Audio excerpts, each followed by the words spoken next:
Assalamu alaikum, туғандар қандайсыздар? Сіздерге курсты көрсөтүп берели. Жаңылык. Мына жерде Ош шаарында Макаренкада келечектин үстү жагын жабып ремонт кылып атат. Ушул жер тегиз болуп ремонт болот буюрса иншалла.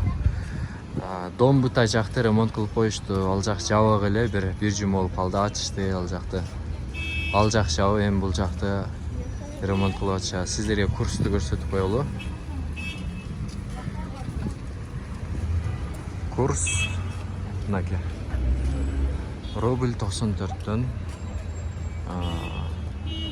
евро 95, доллар 87-ден, казактыкы 138. Каналга жазылыңыздар туугандар. Дагы курстарды чыгарып турабыз. Ошо рубль көтөрүлүп калсын, Россияда жүргөндөр, акчаңыздар баракелүү болсун. Assalamu alaikum, tinch болуңуздар.